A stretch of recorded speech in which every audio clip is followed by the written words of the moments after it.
നമ്മളിന്ന് പ്രധാനമായിട്ടും നമ്മുടെ മുമ്പിലുള്ളൊരു ചോദ്യം എന്ന് പറഞ്ഞാൽ ഈ കാലഘട്ടത്തിൻ്റെ ഒരു ആവശ്യമാണ്. ഈ കൃപ നമ്മൾ ഒത്തിരി കേട്ട് ഇപ്പോൾ തന്നെ അനേകം സ്ഥലങ്ങളിൽ കൃപ എന്ന വാക്കുകൾ ഇങ്ങനെ അധികമായിട്ട് പെരുകി വരികയാണ്. അപ്പം യഥാർത്ഥ ദൈവകൃപയുണ്ട്, എന്നാൽ ഈ കൃപ പലപ്പോഴും മിസ്യൂസ് ചെയ്യുന്നതായിട്ടാണ് നമ്മൾ കാണുന്നത്. എങ്ങനെയാണ് ഈ കൃപയെ നമ്മൾ കൈകാര്യം ചെയ്യേണ്ടത്? തിമോഥെസിൻ്റെ ലേഖനത്തിൽ പ്രത്യേകിച്ച് പറയുന്നൊരു കാര്യമാണ് ധർമ്മോപദേശം അല്ലെങ്കിൽ നിയമം, ന്യായപ്രമാണത്തിൻ്റെ ഉപദേശവും തമ്മിലുള്ള ധർമ്മോപദേശം, പത്യോപദേശം ഇത് തമ്മിലുള്ള വ്യത്യാസത്തെക്കുറിച്ച്. ഇതിൻ്റെ അടിസ്ഥാനം തന്നെ ഈ കൃപയുടെ വ്യാഖ്യാനമാണ്. കൃപ നമ്മൾ പലപ്പോഴും ഇന്ന് സംഭവിച്ചിരിക്കുന്ന ഒരു കാര്യം, എന്തെങ്കിലും തെറ്റ് ചെയ്ത ശേഷം കൃപയാണ് അല്ലെങ്കിൽ എൻ്റെ ബലഹീനതയാണ് എന്ന് പറഞ്ഞ ശേഷം ദൈവം കൃപ കാണിക്കും എന്ന് ആശ്വസിച്ച് വീണ്ടും വീണ്ടും ആ ബലഹീനതയെ ന്യായീകരിക്കുന്ന രീതിയിൽ പാപത്തിൽ തുടരുന്ന ആളുകൾ, അനേകം ആൾക്കാർ ഈ കൃപയെ ദുർവിനിയോഗം ചെയ്യുന്നുണ്ട്. അതായത് പല ആൾക്കാരും വിചാരിക്കുന്നത് കൃപ വാഴുന്നത് പാപം നമ്മളിൽ വർദ്ധിക്കുമ്പോഴാണെന്നാണ്. ഇത് ഭയങ്കരമായൊരു തെറ്റിദ്ധാരണയാണ്. വേദവസ്തയിൽ കൃപ വാഴുന്നത് ഒരിക്കലും പാപം വർദ്ധിക്കുന്നതുമായിട്ട്, അതായത് നമ്മുടെ പ്രവൃത്തികളിലൂടെ പാപം വർദ്ധിക്കുന്നതുമായിട്ട് കൃപയെ ഒരിക്കലും ഇക്വേറ്റ് ചെയ്തിട്ടില്ല. ക്രിസ്തുവിൽ വീണ്ടും ജനിച്ച ഒരാളെ സംബന്ധിച്ച് അവനിൽ കൃപ വാഴുന്നത് പാപസംബന്ധമായി അവൻ മരിച്ചതുകൊണ്ടാണ്. അപ്പോൾ ന്യായപ്രമാണം ചെയ്യുന്നത് ഒരിക്കലും ഒരാളെ നീതിമാനാക്കുന്നില്ലെങ്കിലും ന്യായപ്രമാണം തിന്മയെ തടയുന്നുണ്ട്. അതിനുവേണ്ടിയാണ് ന്യായപ്രമാണം ഉള്ളത്. അതായത് ദൈവത്തിന് വേദന ഉണ്ടാക്കുന്ന പാപങ്ങൾ, എല്ലാ പാപവും ദൈവത്തിന് വേദന ഉണ്ടാക്കുന്നുണ്ട്. പക്ഷേ ദൈവത്തിൻ്റെ തത്വത്തിനെതിരായിട്ട്, സൃഷ്ടിയുടെ പ്രിൻസിപ്പിൾസിനെതിരായിട്ടുള്ള പാപമുണ്ട്. ഇപ്പോൾ ഉദാഹരണത്തിന് ഹോമോസെക്ഷുവാലിറ്റി എന്ന് പറയുന്ന ദൈവത്തിൻ്റെ സൃഷ്ടിയുടെ ഒരു പർപ്പസിനെതിരെയുള്ളൊരു പാപമാണ്. അതുപോലെ ഈ ദൈവത്തിൻ്റെ സൃഷ്ടി, ദൈവത്തിൻ്റെ മൊറാലിറ്റി, ദൈവത്തിൻ്റെ സ്വഭാവം, ഇതിനെ എതിർക്കുന്ന, റിബല്ല് ചെയ്യുന്ന തരത്തിലുള്ള, ദൈവത്തിൻ്റെ മോറൽ ലോസിനെ റിബൽ ചെയ്യുന്ന തരത്തിലുള്ള പാപങ്ങൾ. അപ്പോൾ ഈ പാപം ചെയ്തുകൊണ്ട് ദൈവത്തിൻ്റെ കൃപ എന്ന് പറയാൻ സാധിക്കില്ല ഒരു മനുഷ്യനും. കാരണം ദൈവത്തിൻ്റെ കൃപയുടെ വാഴ്ച നമ്മൾ പാപം ചെയ്ത് അതിൻ്റെ കൂടെ അല്ല കൃപ വാഴുന്നത്. ഇത് ന്യായപ്രമാണം എന്ന് പറയുന്നത് എന്താണെന്നും കൃപ എന്ന് പറയുന്നത് എന്താണെന്നും ഉള്ളൊരു ആശയക്കുഴപ്പത്തിൽ നിന്നാണ് ഇത്രയും കൺഫ്യൂഷൻസ് ഉണ്ടാകുന്നത്.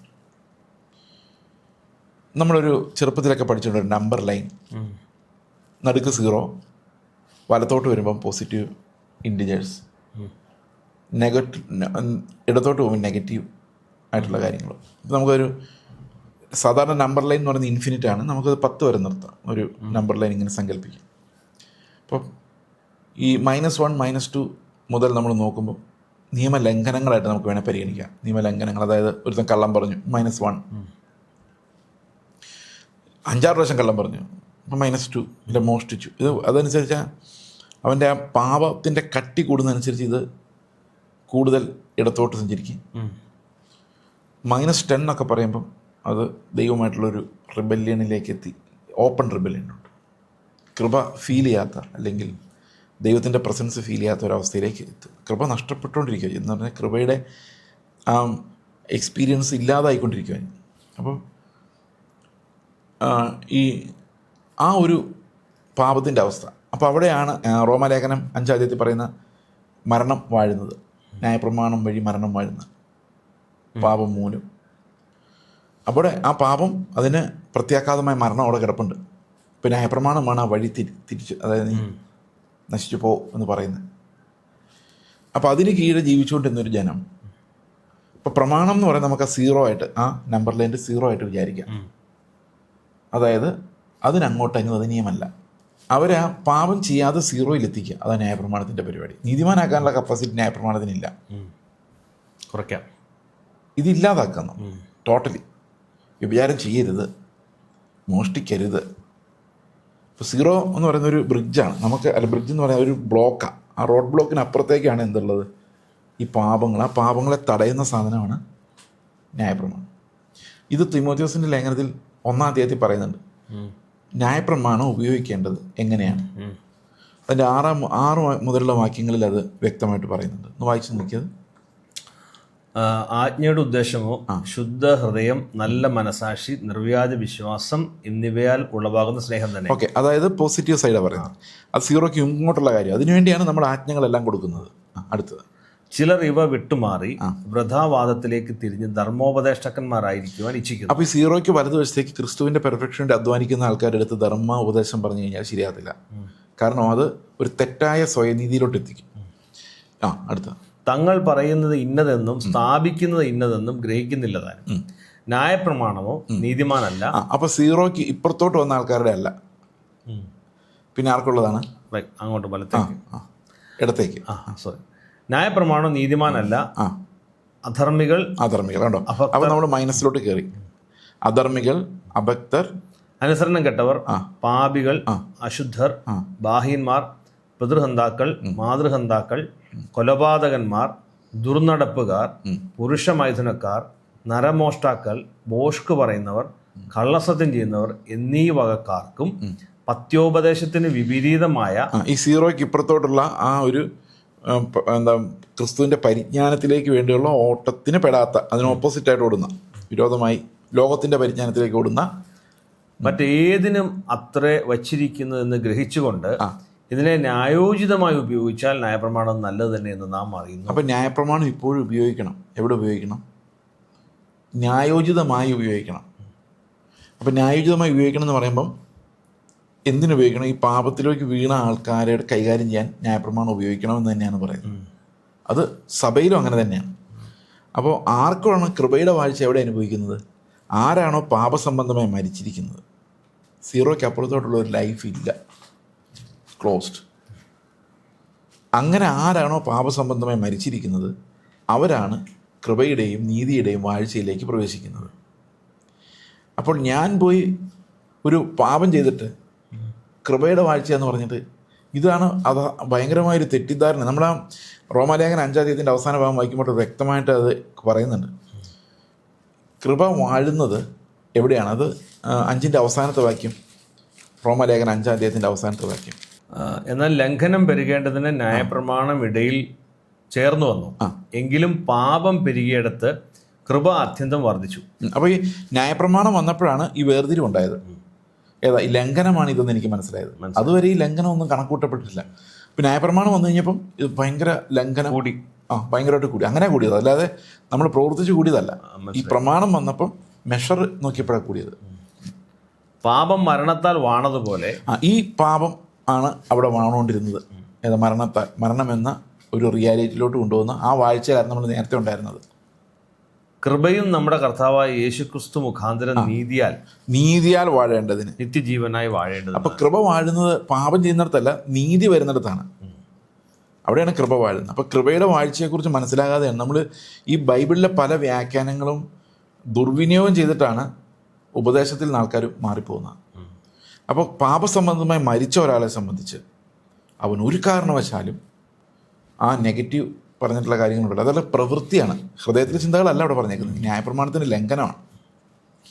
അതായത് പ്രമാണം ലംഘിക്കുന്നതാണ് അവിടുത്തെ വിഷയം. അപ്പോൾ വ്യഭിചാരം ചെയ്യുന്നു, അല്ലെങ്കിൽ മോഷ്ടിക്കുന്നു. അപ്പോൾ അങ്ങനെ വന്നു കഴിയുമ്പോൾ അത് ലംഘനമാണ്. അത് ഒരു വിശ്വാസിയും ഒരിക്കലും ആ ഒരു ലൈഫിലേക്ക് മടങ്ങിപ്പോകാൻ പാടില്ല. അത് അവനെ സംബന്ധിച്ച് അത് ഡെഡാണ് ആ ഒരു ഏരിയ. ഇപ്പം ഇവിടെ 2 തരത്തിലുള്ള പ്രോബ്ലംസ് സംഭവിക്കുന്നു. ഒന്ന്, ഈ പാപസംബന്ധമായി മരിക്കാത്ത ആൾക്കാരോട് നമ്മൾ കൃപയെക്കുറിച്ച് പറയുമ്പോൾ അവരതിനെ തീർച്ചയായിട്ടും മലിനമാക്കിയിരിക്കും. ഇപ്പം ഞാൻ പറയുന്ന പല പ്രസംഗങ്ങളും വിശ്വാസികൾക്കുള്ളതാണ്. ഞാൻ ഒരു 4 ആഴ്ച മുമ്പ് ഞാൻ പറയുകയും ചെയ്തത് ചർച്ചിൽ, എന്നെ ദൈവം ഏൽപ്പിച്ചിരിക്കുന്നത് ഈ പാപസംബന്ധമായി മരിച്ച് ക്രിസ്തുവിൻ്റെ പരിജ്ഞാനത്തിലേക്ക് പോകാൻ ആഗ്രഹിക്കുന്നവരോട് സംസാരിക്കാനാണ്. അതാണ് ഞാൻ ചെയ്യുന്നത്.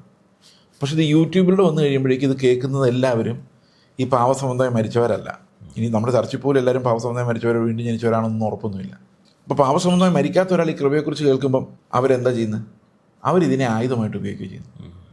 അപ്പോൾ ഓഡിയൻസിൻ്റെ കൺഫ്യൂഷൻ ഉണ്ടാകുന്നതിന് കാരണം ഈ 2 തരം ഓഡിയൻസിനോടാണ്. ന്യായപ്രമാണം സംസാരിക്കുന്നത്, ഇപ്പോൾ നമുക്കറിയാം ഇന്നത്തെ സഭകളിൽ ഉണ്ടാകുന്ന ഭയങ്കരമായ പ്രശ്നങ്ങൾ, വ്യഭിചാരം, പണത്തിന് വേണ്ടിയുള്ള പോരാട്ടം, ഇലക്ഷൻ, ഇതൊക്കെ കാണുമ്പോൾ അതിനിടയിൽ കൃപ വാഴുമോ? ഇത് കൃപയല്ല, അവിടെ മരണമാണ് വാഴുന്നത്. അപ്പോൾ നമ്മൾ ഈ പറയുന്ന ഉപദേശം അവിടെ അപ്ലൈ ചെയ്ത് കഴിഞ്ഞാൽ അത് പൊളിഞ്ഞു. ഇത് പഥ്യോപദേശത്തിൽ വിശ്വസിച്ച് ക്രിസ്തുവിൻ്റെ പരിജ്ഞാനത്തിലേക്ക് ഓടുന്നവരെ ഇടയ്ക്ക് അയ്യോ ഞാൻ കർത്താവിനെ പോലെ ആയില്ല എന്ന് വിഷമിച്ചിരിക്കുന്നവരോടാണ് പറയുന്നത് സാരമില്ല. അല്ലാതെ വ്യഭിചാരം ചെയ്തിട്ട് വരുന്നവനോടല്ല പറയുന്നത് സാരമില്ല. അങ്ങനെ പറയുന്നൊരു സാധനമല്ല കൃപ. ഇവിടെയാണ് ഈ കൃപയുടെ മിസ്യൂസ് ഉണ്ടായിരിക്കുന്നത്. അത് ഇന്ന് സഭകളിൽ വളരെ അപകടകരമായ വിധം അത് പെരുകിയിട്ടുണ്ട്. ഏറ്റവും വലിയ പ്രശ്നം ഈ പാപസംബന്ധമായുള്ള മരണം അനുഭവിക്കുന്നില്ലെന്നുള്ളതാണ്.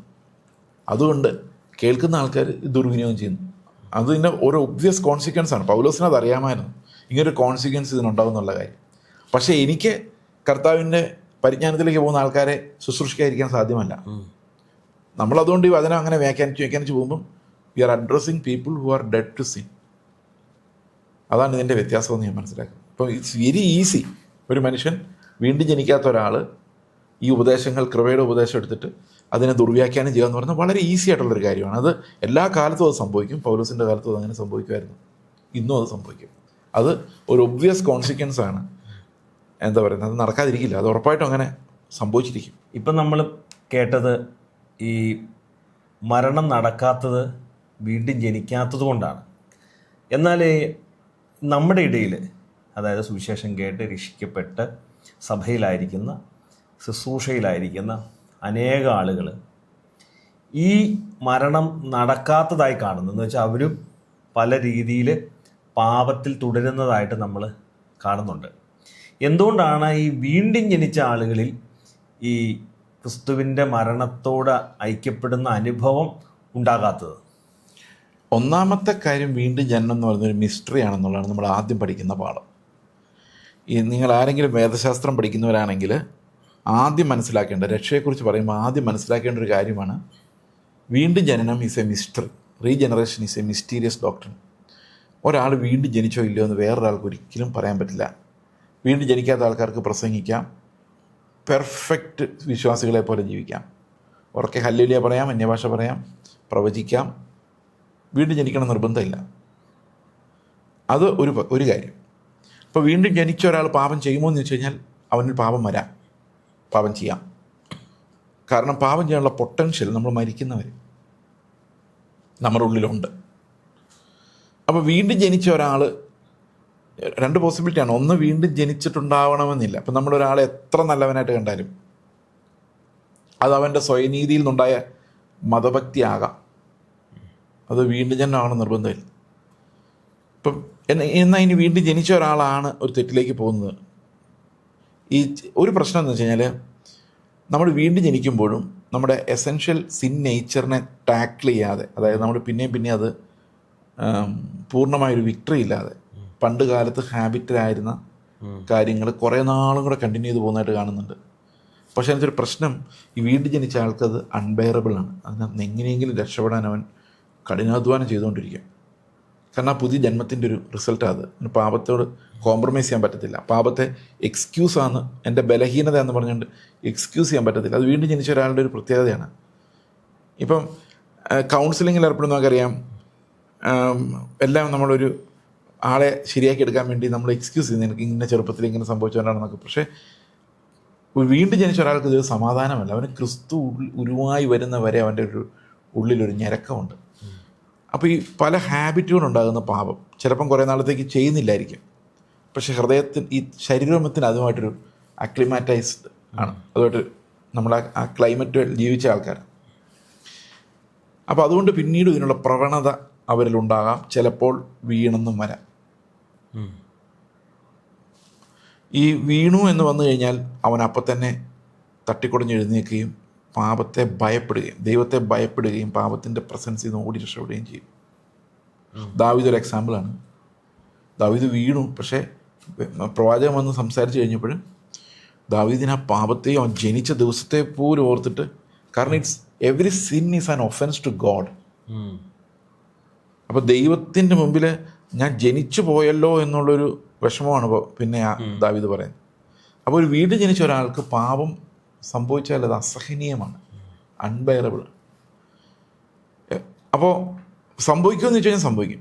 പക്ഷേ അതിൽ കണ്ടിന്യൂ ചെയ്യുന്നുണ്ടെങ്കിൽ ഒന്നുകിൽ he needs, it's A something that he needs A treatment, അല്ലെങ്കിൽ ശക്തമായ സ്പിരിച്വൽ ഡിസിപ്ലിനിങ് ആവശ്യം വരുന്ന കാര്യമായിരിക്കും, നമുക്കത് അറിയില്ല.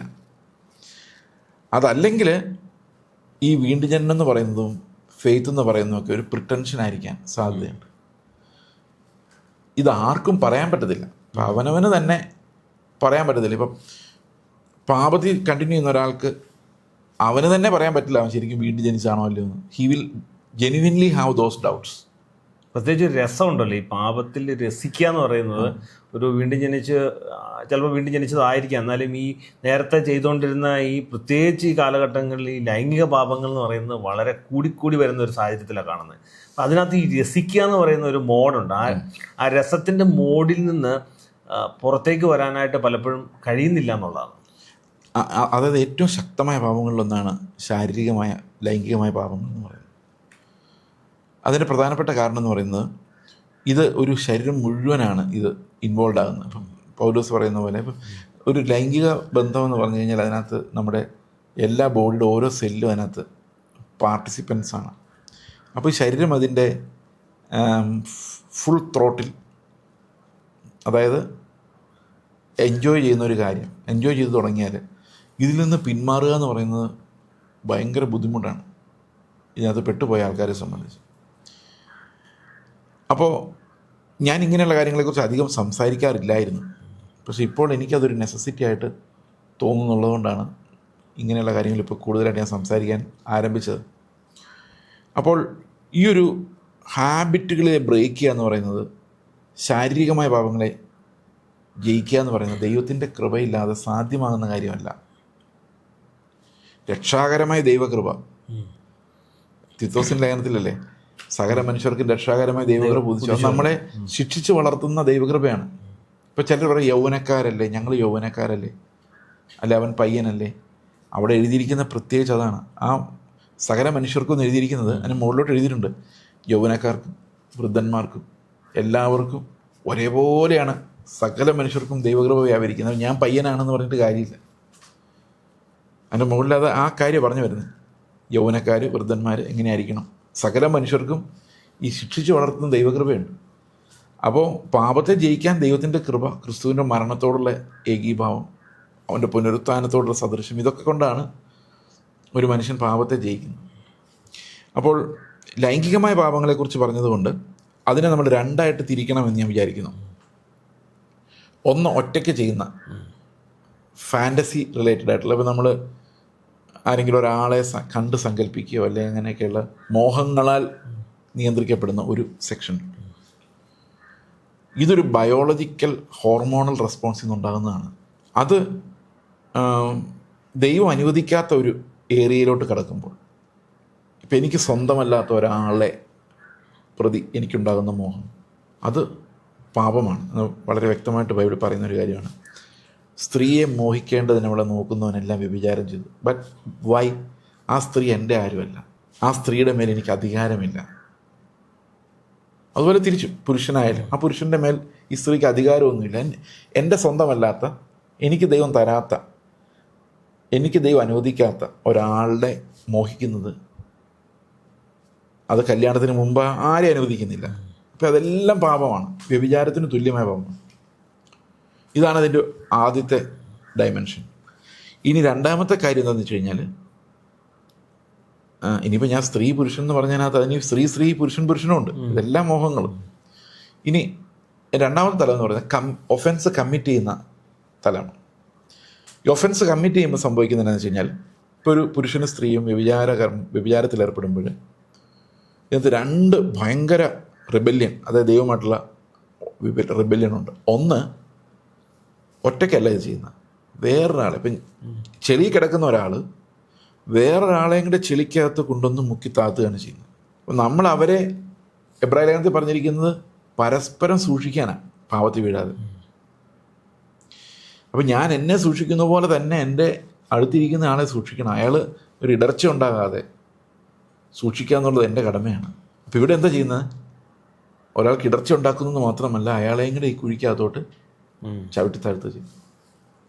അതാണ് ഒരു. ഇനി അതെല്ലാം പിടിച്ചു കഴിഞ്ഞാൽ മറ്റേയാളുടെ തലയിലോട്ട് ഒരു ചടയം കൂടെ കൊടുത്തിട്ട് ഇവരുടെ കുറ്റമെന്ന് പറഞ്ഞ്, ഇയാളുടെ കുറ്റമെന്ന് പറഞ്ഞ് രക്ഷപ്പെടും. പിന്നെ ഇത് സ്നേഹമല്ല ഉള്ളത്, ഇത് സ്നേഹത്തിൻ്റെ ഒരു വേഷം കെട്ടാണ്. ഇത് ഭയങ്കര വയലൻറ്റ്, ലോകത്തിൽ ഏറ്റവും വയലൻ്റ് ആയിട്ടുള്ള പാപമാണ് ഈ സെക്ഷൽ സിൻ എന്ന് പറയുന്നത്. കൊലപാതകത്തിൽ ഒരാളത് കമ്മിറ്റ് ചെയ്തു, മറ്റേ ഇന്നസെൻ്റാണ്. ഇതങ്ങനല്ല, ഇത് കൺസ്പയറിങ്.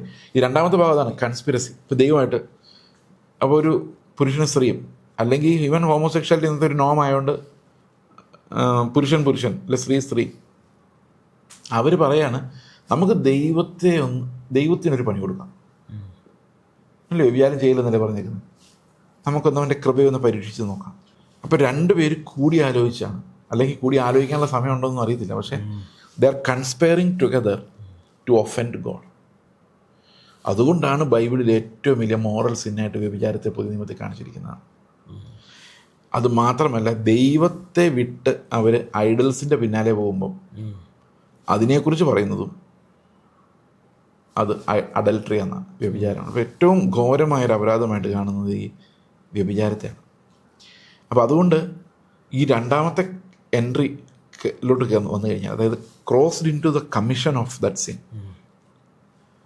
അപ്പോൾ സാധാരണ ഉള്ള റിസ്റ്റോറേഷൻ പിന്നെ പോരാ, അതൊരു പബ്ലിക് ഒഫൻസിലോട്ട് പോവുകയാണ് ചെയ്യുന്നത്. അപ്പോൾ അവിടെ ദൈവത്തെ പരസ്യമായി മറ്റൊരാളുടെ മുമ്പിൽ ഗൂഢാലോചന നടത്തി ശാരീരികമായ അധപതനത്തിലേക്ക് പോകുന്ന ആ പാപം, അത് ഗൗരവതരമായ ഇതിൻ്റെ ഏറ്റവും ഭീകരമായൊരു മുഖമാണ്. ഇന്ന് പല ശുശ്രൂഷകരും പാസ്റ്റേഴ്സും, വളരെ വർഷങ്ങൾ പരിചയമുള്ള പാസ്റ്റേഴ്സ് വരെ ഇങ്ങനെയുള്ള പല കാര്യങ്ങളും റിപ്പോർട്ട് ചെയ്യപ്പെടുന്നു. അമേരിക്കയിലൊക്കെയാണ് റിപ്പോർട്ട് ചെയ്യപ്പെടുകയുള്ളൂ, ഇവിടെ ഒന്നും റിപ്പോർട്ട് ചെയ്യപ്പെടുകയില്ല. പക്ഷേ ഇതൊരു വളരെ ഗുരുതരമായി ബാധിച്ചിരിക്കുന്നൊരു വിഷയമായിട്ടാണ് ഞാൻ മനസ്സിലാക്കുന്നത്. ഈ നമ്മൾ റോമാലേഖനത്തിൽ കാണുന്നുണ്ടല്ലോ 6:18, നിങ്ങൾ നേരത്തെ പാപത്തിൻ്റെ ദാസന്മാരായിരുന്നുവെങ്കിലും നിങ്ങളെ പഠിപ്പിച്ച ഉപദേശരൂപം ഹൃദയപൂർവ്വം സ്വീകരിച്ച് നിങ്ങൾ നീതിക്ക് ദാസന്മാരായി തീർന്നു എന്ന് അവിടെ ഒരു വചനം, ഒരു വിക്ടോറിയസ് വേർഡ് അവിടെ കിടപ്പുന്നുണ്ടല്ലോ. അപ്പം നമ്മൾ ഈ ലൈംഗിക പാപത്തിൽ നിന്ന് നമുക്ക് അങ്ങനെയാണെങ്കിൽ രക്ഷപ്പെടാൻ പറ്റൂന്നല്ലേ നമുക്ക് വചനത്തിനകത്തുള്ള സത്യത്താൽ എങ്ങനെയായിരിക്കും നമുക്ക് പുറത്തു വരാൻ കഴിയുന്നത്? ആദ്യത്തെ കാര്യം, നമ്മളെപ്പോഴും മെഡിക്കൽ ഫീൽഡിൽ പറയുന്നൊരു കാര്യമാണ് prevention is better than cure. എന്നെ കേൾക്കുന്ന യൗവനക്കാരെങ്കിലും ഉണ്ടെങ്കിൽ, ഇതൊരു സെക്ഷുവാലിറ്റി എന്ന് പറയുന്നൊരു ബയോളജിക്കൽ പ്രോസസ്സാണ്, ദൈവത്തിൻ്റെ ദാനമാണ്. ഇത് വളരെ ചെറുപ്പത്തിൽ തന്നെ ഇത് വഴിതെറ്റിപ്പോകാതെ സൂക്ഷിക്കാനുള്ള കടമ, നമ്മൾ എത്ര യങ്ങായിരിക്കുമ്പം ഇതിന് ജയിക്കാമോ ജയിക്കുക. പ്രായമായി കഴിഞ്ഞാൽ നമ്മൾ ഈ യൗവനക്കാർ വിചാരിക്കുന്നതെന്ന് പറഞ്ഞാൽ പ്രായമായി കഴിയുമ്പോൾ ഇതൊക്കെ അടങ്ങുമെന്നാണ്. ഇത് ചെറുപ്പത്തിലെ വിക്ടറി നിങ്ങൾ കർത്താവിൻ്റെ നാമത്തിൽ അത് ലഭിച്ചില്ലെങ്കിൽ പ്രായമാകും തോറും ഈ സിന്നിൻ്റെ കട്ടി കൂടിക്കൂടി വരികയുള്ളൂ, കുറഞ്ഞു വരികയില്ല. അതായത് പ്രായമാകുന്നതോട് ഇതിന് രക്ഷപ്പെടാൻ പറ്റാത്ത അവസ്ഥ വരും. നമ്മൾ ഇന്ന് പലപ്പോഴും ആൾക്കാർ കുരുങ്ങി കിടക്കുന്ന പാപം ഒരു പേഴ്സണാലിറ്റി ഫോം ചെയ്യുന്നതിന് മുമ്പ് അവരിൽ വന്ന പാപത്തിൻ്റെ കാഠിന്യമാണ്. ഇപ്പോൾ ഒരു 20 വയസ്സിന് മുമ്പ് അല്ലെ ആ ഒരു സമയത്ത് ഉണ്ടാകുന്ന എല്ലാവർക്കും അല്ല, പൊതുവെ അത് ലോങ് ടൈം, ലൈഫ് ലോങ് ആണ്. അപ്പം ലൈഫ് ലോങ് കൂടെ വന്ന ഒരാളെ വേർപിരിക്കാൻ പാടാണ്. ഈ മെയിൽ സെക്ഷുവാലിറ്റി എന്ന് പറഞ്ഞാൽ 80 വയസ്സായാലും ഉണ്ടാവുമെന്നൊക്കെ പറയുന്നത്. എനിക്ക് ആ പ്രായമായിട്ടില്ല, അതുകൊണ്ട് നമുക്കറിയത്തില്ല. പക്ഷേ 80 വയസ്സായാലും is capable of being a father. അപ്പോൾ ഇതൊരിക്കലും തീരില്ല. ഈ ശരീരത്തിൻ്റെ ബലഹീനത ആയി പോയാൽ പോലും മനസ്സിനകത്തത്. അതുകൊണ്ട് യൗവനക്കാരെ, നിങ്ങളിത് കേൾക്കുമ്പം കർത്താവിനെ നിങ്ങൾ സ്നേഹിക്കുന്നുണ്ട്, ഭയപ്പെടുന്നുണ്ടെങ്കിൽ ചെറുപ്പത്തിൽ തന്നെ ഓടി രക്ഷപ്പെട്ടുള്ളത്. അതായത് തിമോത്തിയോസിൻ്റെ പറയുന്നത് ഈ വക കാര്യങ്ങളിൽ നിന്ന് ഈ വക വിട്ടോടാനാണ് പറയുന്നത്. So it's important to consider that. അതാണ് prevention is better than cure. പിന്നെ ദൈവത്തിൻ്റെ കരുണയാണ്. നമ്മൾ കരഞ്ഞ് നിലവിളിച്ച് ചെല്ലുമ്പോൾ അതൊക്കെ ദൈവത്തിൻ്റെ കയ്യിരിക്കുന്ന കാര്യമാണ്. നമുക്കതിനെക്കുറിച്ച് നമ്മുടെ കണ്ണുനീരും കൊണ്ടൊന്നും ഇത് രക്ഷപ്പെടാമെന്നൊന്നും ഒരു ഗ്യാരണ്ടി ഒന്നുമില്ല. അതുകൊണ്ട് കർത്താവിൻ്റെ കരുണ എങ്ങനെയൊക്കെ വർക്ക് ചെയ്യുന്നുള്ള ദൈവത്തിന് മാത്രമേ അറിയത്തുള്ളൂ. So it is impossible for a man to consider it casually. അതൊരിക്കലും കാഷ്വലായിട്ട് എടുക്കാൻ ഒരു മനുഷ്യന് സാധ്യമാകരുത്. അതുകൊണ്ട് ദൈവം നിങ്ങളെ എല്ലാവരെയും പരിപാലിക്കട്ടെ എന്ന്. പ്രത്യേകിച്ച് എല്ലാവരും എന്ന് പറയുമ്പോൾ എല്ലാവരും അങ്ങനെ അല്ലെന്ന് എനിക്കറിയാം. ഈ വിശ്വാസത്തിൽ വരണമെന്ന് ആഗ്രഹമുള്ള, കർത്താവിനെ പ്രസാദിപ്പിക്കണമെന്ന് ആഗ്രഹമുള്ള എല്ലാ യൗവനക്കാരും യൗവന മോഹങ്ങളെ വിട്ടോടുവാൻ ദൈവം അവർക്ക് ശക്തി കൊടുക്കട്ടെ എന്ന് നമുക്ക് പ്രാർത്ഥിക്കാം.